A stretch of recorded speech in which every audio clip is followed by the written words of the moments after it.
guys, welcome back to another episode of Horror Huddle. I'm your host Stacey-Beth, and we have Ash here as always. Howdy. It's been a hot damn minute since we've done a Horror Huddle episode, right? Yes, it has. I apologize to everybody. I don't know if anybody's still watching. I hope y'all are. Yeah, we had a lot of things cause this hiatus. A move, technical difficulties, mental issues. Tonight. Yeah, even tonight. We just spent like the last hour and a half fucking around. So we're trying stuff. I'm sorry if my audio is a little wonky. I'm trying out like a weird new setup, so it's kind of not good. Clearly, you can tell I have headphones on, so things weren't working right, but we were determined to make this happen. So we're making it happen. Tonight, we decided that we wanted to talk about 1992's Candyman. Yeah, I'm surprised that we haven't done this before. I think it was, of course, it was on our list, but I think we did. Yeah, we did it like a top 5 list or something. And I remember bringing it up as one of my favorite urban horror films. Probably, I don't know, but I know it was on our list of like future movies to get to, but we just never got around to it. And finally, I had told Ash earlier, or a couple of days ago, and I said, we're filming a new episode. Let's do this. You know what? Here, we're doing Candyman. That's it. There's no talking about it. We're not discussing this. We're doing this movie. Yeah, and did I give you any complaining? Did I go, no? I was like, fuck yes, let's do this. Yeah, because usually I'll bring up a movie because we you know, with all the movies that we could possibly talk about, all the good ones, we like to try to save the good ones. I don't know for what. Just maybe we feel, I don't know, differently about it. I don't know. But this time it was like, no, we're doing this. We have to do this. Okay, anyways, so we'll get into it. 1992's Candyman, directed by Bernard Rose, who I went to go look at what he's done, and I know that this was the first thing he wrote, and well, it was based on a short story by Clive Barker, The Forbidden, which is pretty much the exact same story. I just looked it up, and it was instead of writing her thesis on urban legends, she was writing her thesis on graffiti, because it was originally set in Liverpool, and that's where they were going to set it, but then they decided, I think he had said that it would be better shot in America, or taking place in America. Yeah, in Chicago, I believe. Mm-hmm, yeah. So it stars... sorry, I have this all written down. I usually am pretty on my game with this stuff, but yeah, as we all know, Tony Todd, Virginia Madsen, Xander Berkeley, Cassie Lemons, Vanessa Williams, not that Vanessa Williams, another one, and I only put Ted Raimi just because he was in that bit in the beginning, but we all know who he is. But yeah, so it came out, release date October 16th, 1992. I saw it in theaters. My mom took me to go see it in theaters, and I always said, I wish I could have seen that in theaters. It was traumatizing. It was very traumatizing, and when I rewatched it yesterday for, the millionth time, I was watching the beginning part, and I was telling my boyfriend, I was like, wow, I remember this. Like, I remember seeing this in theaters, and I remember this exact scene when her and the boyfriend are in the mirror and stuff, and being like, wait a minute, what am I watching? What did my mom take us to watch? She took me and my sister to go watch it. And my mom, still jokes around. She's like, I swear, I thought it was a Disney movie, Candyman, right? I'm like, no, you knew what you were taking us to. Yeah. So pretty much, I went to Catholic school at the time, and I was terrified to go to the bathroom at home, and I was terrified to go to the bathroom at school that the school called my mom and was like, I don't know what's going on, but Stacy, is freaking out and refuses to go to the bathroom by herself. She doesn't want to go. And I didn't know how to tell them, my mom took me to go see a really scary movie. So now I'm traumatized. But yeah, that's my memory, my fond memory of that movie that kind of always sticks with me. And I don't know if that was the first horror movie that I went to go see in theaters, but it's definitely the first one that I remember. I mean, I was 5 years old. I would think that's probably the first one. Yeah. Anyways, to get past that, the basic plot, as we always give you guys, is we have graduate student Helen, played by Virginia Madsen. She's writing her thesis on urban legends when she comes across this legend of Candyman, his story was that he was an artist and the son of a slave, and he was murdered, had his hand cut off. And he is now believed by the residents of Cabrini Green housing projects to be summoned he can be summoned by repeating his name in the mirror 5 times.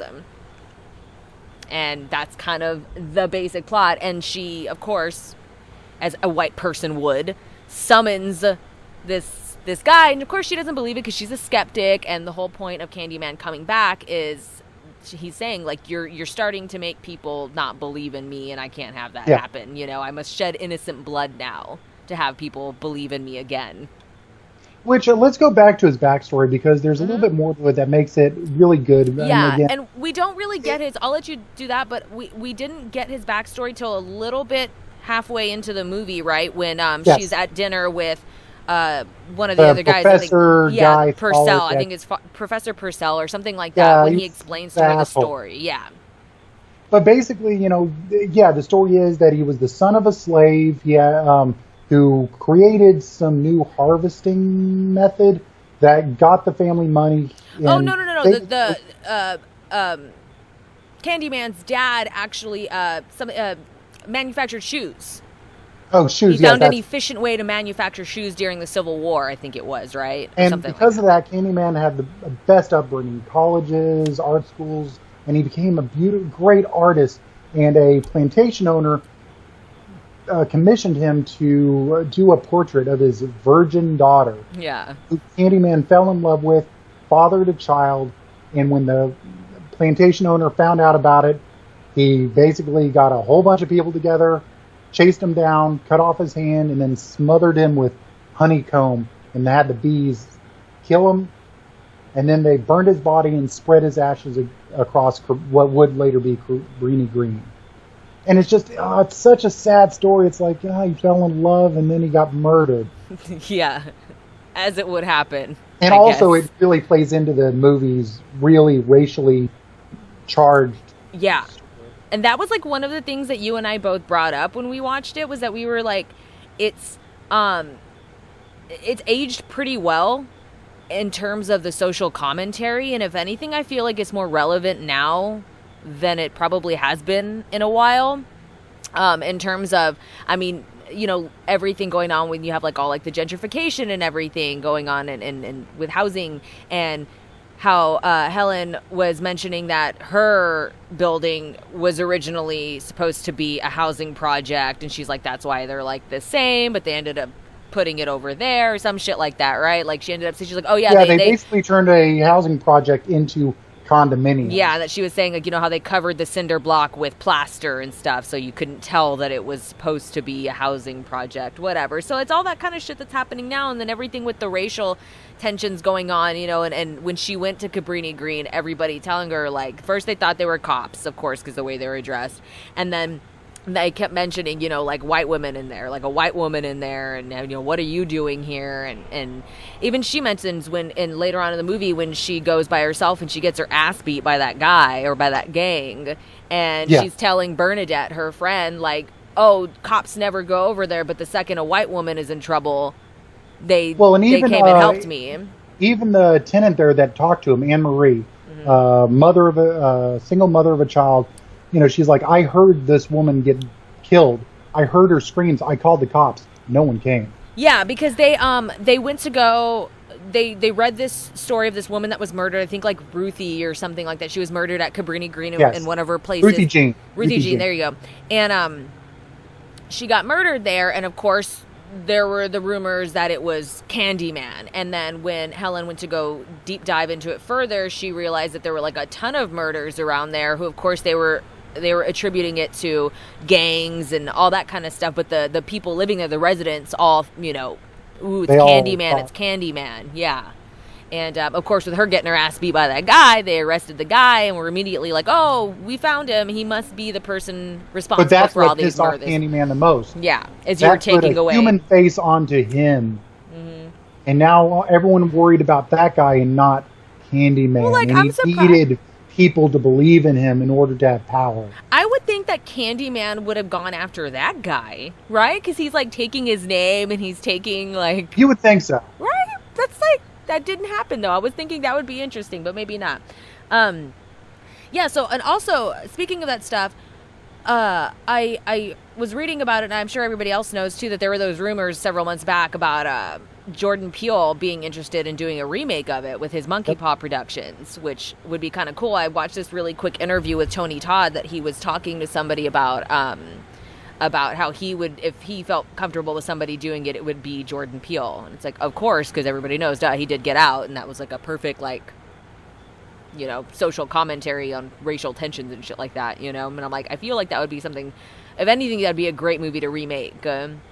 would be this. I mean, with the right people. With the right people, but then again, Tony Todd is Candyman. But even he gave his blessing that he was like, He even did, if I'm not in it. It's a matter of, I think of Freddy, I think of Robert Englund, I think of Jason, I think of Kane Hodder. Yeah. Tony Todd is Candyman. Can I see anyone else in that role? No. I don't know. I don't know who, but I would, like I wonder who would be somebody perfect. Like, but he's too sexy. I would say Idris Elba, but he literally just got voted People's Sexiest Man Alive this year, like a day ago. Well, to be fair, Tony Todd in that movie was not a bad looking like, guy. yeah, when I watched it, I was like, wow, like it's just, you see him now and you're like, wow, he's aged, but not poorly. But you're like, oh, you can tell he's older. But you watch that movie, you're like, wow, he was such a baby. He had such a young face and everything. And he was a good looking guy. But also that commanding voice. So it's like, yeah, you'd have to find somebody like tall and like intimidating looking. It'd have to be someone with the right voice, because that's what Tony Todd he had in stage. Just a weirdly sensual yet menacing kind of gravelly voice. Yeah, like when you hear him like calling out to her at first, when you first meet him, when he's calling to her in the parking garage, scares the shit out of me still. Like, no thank you. And dude, couple with that score from Philip Glass. Yes. Oh man, that's great. That's great. They actually have I don't know if you have it, but I have the vinyl from a from One Way Static. Oh, if you guys don't have it, get it. It's good. It's good stuff. Did you but it spawned 2 sequels after that. Like not too far after that. I think I know of the first one, which was Farewell to the Flesh. And that was they released that in 95, and then Day of the Dead in 99. Day of the Dead was really bad. That one wasn't good. That's when you get that's when you get the that it was it's like his granddaughter, his great granddaughter, or some goofy shit set in New Orleans. I'm trying to remember it. Yeah, Farewell to the Flesh, I remember it not being horrible, but it wasn't good either. But I do remember the kills in that movie, and they actually, and that'll take me to this, you didn't, until you saw the kill with the psychologist in this movie, you didn't see any of the kills on screen. You saw the aftermath, right? Well, yeah, which was supposed to play into the whole idea she always passed out and then wakes up and people are dead. So, it was to kind of tease you. Is he possessing her? Is she the one that's doing this? Yeah. But yeah, and you didn't finally see somebody on screen get killed until the psychologist did. And that's where you're like, oh shit, it's real. Like, that's for real.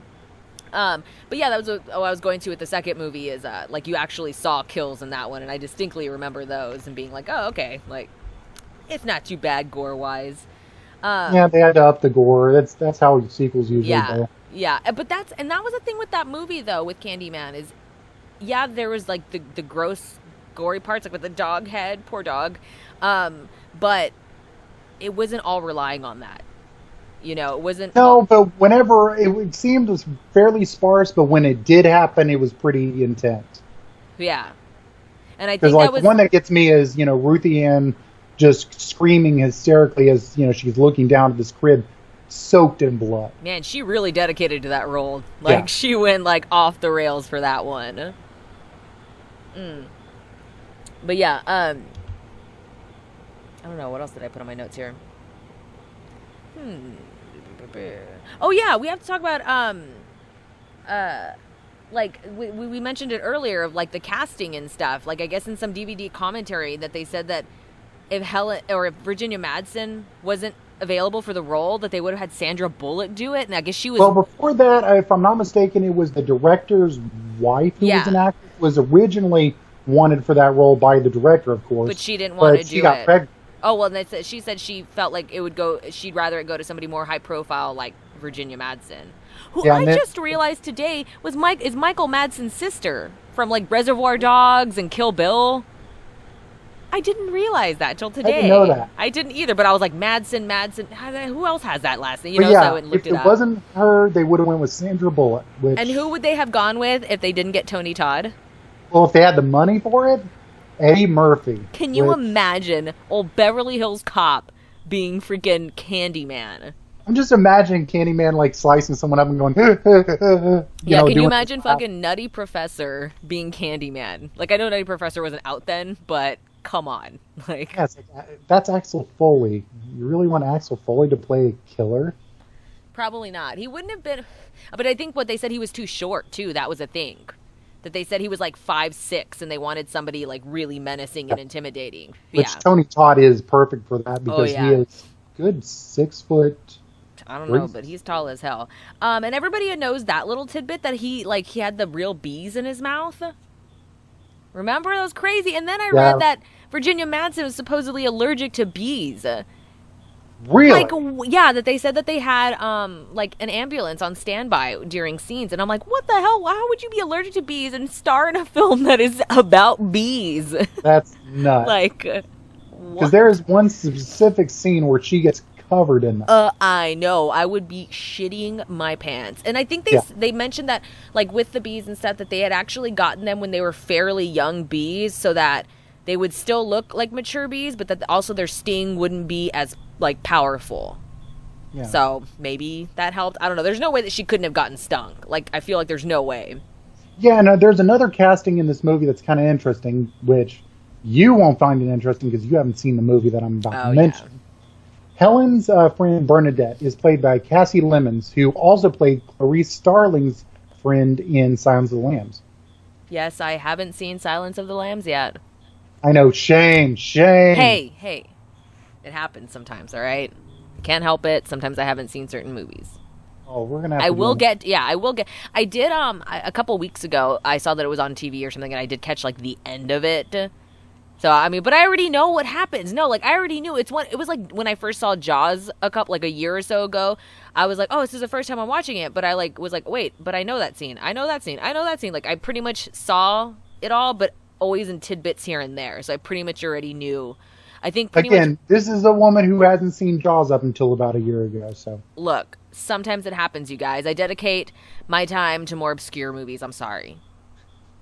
Ash knows this. You're just a hipster. I literally, I can't watch that. No, that's not even why. You just, like, I feel like I'd rather watch, like, not I'd prefer, but I find myself drawn more towards movies that, like, I like are a little bit harder for me to find. Whereas I know, like, when I finally watched Fright Night last month, I was like, oh, well, that's easy for me to find. Again, haven't seen that. For me, it was like, oh, I could watch that anytime, like. And did I tell you it was a great movie? It was a great movie. I really enjoyed it. Yeah, and I also saw that they came out with, like, this really great Scream Factory Blu-ray Collector's Edition. You know how they come out with those badass editions of it? And I guess it's, like, being released on November, so it's pre-order right now. But I, for the life of me, can't... that's what I do with Scream Factory's releases, though, and I know a lot of people have problems with it, too. But I can't justify spending... it's $34.93 right now. I can't justify spending shipping $40 on a movie. And, yeah, it's going to come with a badass poster and stuff and a really cool restoration, but I can't. The only times I did that. Other avenues, which, like iTunes, you can pick up that movie depending on what time of year it is. You can get it for $5. Yeah, so, but you know me, I prefer the physical copies, though. I know, but if it's just for the watching standpoint, someone like me is going to be like, nah, just get it digitally. Then you can watch it on your iPhone, computer, TV, wherever you want. Yeah, but I don't know. Oh, I mean, the only time I bought stuff from there was I think I did Carrie and The Exorcist 3. And I was like, I kind of had to have those ones, spend the money on those. Yeah, mine was, let's see, what was that? It was, I still am wanting to get the Burbs. I think that was Scream Factory. Right. Release. They have so much good shit. Texas Chainsaw Massacre Part 3. Or no, Part 2. Didn't you give me the Scream Factory Part 2? I might have. You did. You gave me that one, and you gave me... I did once. iTunes got it on their main site. Yeah, you gave me that copy, and then you gave me Return of the Living Dead's Scream Factory. It also was something I bought before it was on iTunes. Yeah. Once it got on iTunes, I bought the iTunes version. See, look at him. He's just giving away his physical copies over here. Like, I'll take them. You know me. I'll take them. I have it backed up, so I don't have to worry about losing it. I'm like, I will take them right off your hands. I don't mind. So going back to the movie, though, I know we've completely bypassed a lot of, like, everything else, but I have to talk about how trash of a person the husband was. Wasn't he the Actually, I put that in my notes specifically. I was like, oh, look, he's talking to some girl in his classroom, kind of flirting. I wonder where this is going. Yeah, and even fucking Helen caught up on that shit, too. She's like, bitch? Like, who is this? And fucker waited, like, but there's a roach on me. Not a month before, like, he had her moved in, painting their condo all disgusting salmon pink. which I was more upset about than anything, to be honest with you. I was just like, how dare you let this woman come in and paint your entire place as disgusting pink color. Candyman kidnapping a child, killing a dog, yeah, it's fine. Painting something salmon? Ugh. Ugh, the gall of the woman to do this. When she walked in on them and like that chick immediately started crying, I was like, you better kill them both. Like, I would have murdered them and been like, okay, look, I'm already wanted for murder. I might as well actually kill somebody. Kill him for some good reasons, you know? Yeah. Why not? Yeah. But, really, the whole movie, I can't say how much I enjoy it enough. It's like, it's watching it back then, yeah, of course it was horrifying and really, really scary to me. And I watch it now and it's not like scary, it's creepy and it's like really spooky. Yeah. But it definitely didn't like scare me like it used to. But I think it still holds up in terms of that though, is that it's still effective. Yeah, it is effective for different reasons because I'm the same way. When I originally saw it, it was probably on VHS, I think maybe. Or it might have been old school Skinamax back in the day. Yeah. When I saw it back then, it just petrified the hell out of me. But now that I watch it, I just kind of, just by doing what we do so much, I just, kind of critique just the way it was filmed, how it was directed, the lighting, the music, the actors, their portrayals of the characters. And it's a solid movie. Like, I already told you this, Stacey. It's like, it's definitely in my top 3, possibly even top 2 urban horror films. I mean, it did for that genre what Freddy Krueger and Jason did for just straight up slashers. Yeah. And speaking it threw some message in there, which is even more than those movies ever did. And speaking of Freddy and Jason and the classic villains that we know, I feel like Candyman doesn't really get his dues, like, as a villain. Like, it's not I wouldn't say it's an underrated movie. I would say it's possibly the Clive Barker effect. Yeah. I wouldn't say it's underrated, though. I would say it's underappreciated.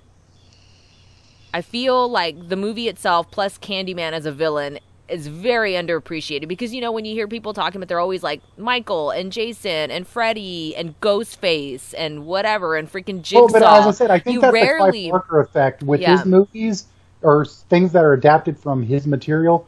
The characters are always kind of, there's a pseudo-sexual thing to it. It's kind of multifaceted kind of stuff, which I think is not as easy for the cookie cutter, fan base to be like, oh my gosh, yes, Pinhead is as great as Freddy. You usually don't hear that. You hear Freddy, Jason, Michael, Pinhead not as much.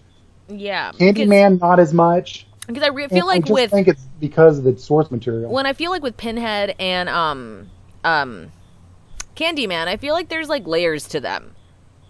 As far as who they are as villains versus, and yeah, they're Michael, Jason, they all have their backstories, but they're very easy backstories.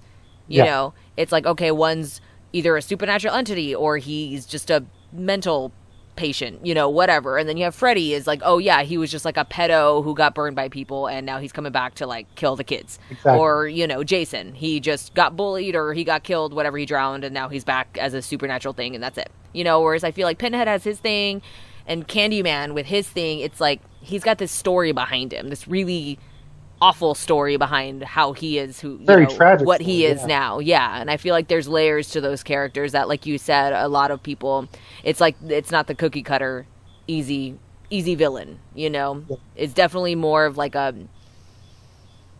they're scary, and I don't know the right word. They're scary, but they're more like psychological, as far as. Yeah, but also there's that aspect of the sexual nature of them all. Yeah. Yeah, absolutely. With like with Candyman, like it wasn't overtly sexual, but there was he wanted this person to be his and to go off and scare people with him and be like he wanted. Yeah, to become a legend just like he is. Mm-hmm.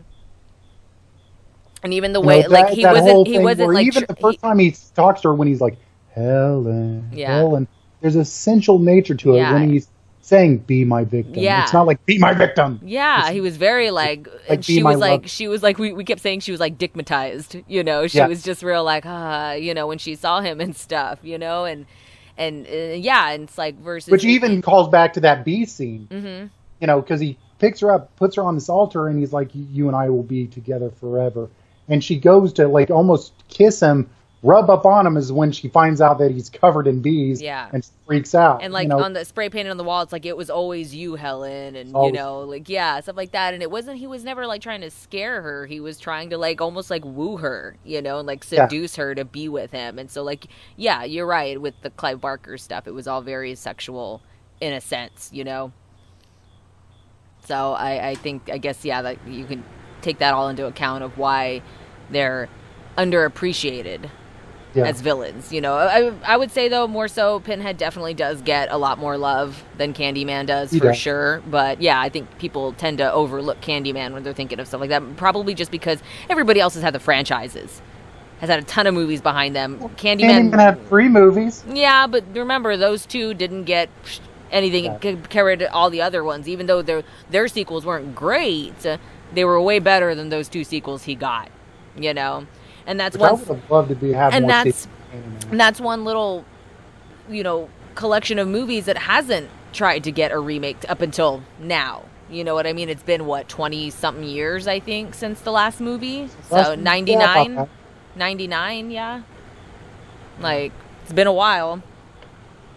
Which, you know, I cross my fingers. Hopefully, you know, Peele can do it. Oh, that would be awesome. I think, I can't really think of anybody else that would do a movie like that justice. I'm sure there are other people, but I think because we're all still fresh on Get Out. Yeah. You know, and I mean, come on, he's already supposedly doing some really great stuff, plus the Twilight Zone reboot, you know, whatever. Yeah. I think we'll be okay. Like, and I'm like, dude, this guy, we got to see more from this guy, you know? Especially if you want somebody to tackle a movie that has a lot of racial tones in it, you know? Mm-hmm. Yeah. I think that would, I mean, who else could you do? True. Yeah. But yeah, that probably is about it. I think that covers everyone, it. Whoever watches this, leave comments below in the, comment section. Tell us who you think should be the new Candyman, if there is going to be another movie. Yeah. Or if you think it should just be Tony Todd. But, yeah. Let us know. That would be awesome. Like our video. Do all the fun stuff. Yep. All right, guys. We'll see y'all next time. Take care. Bye.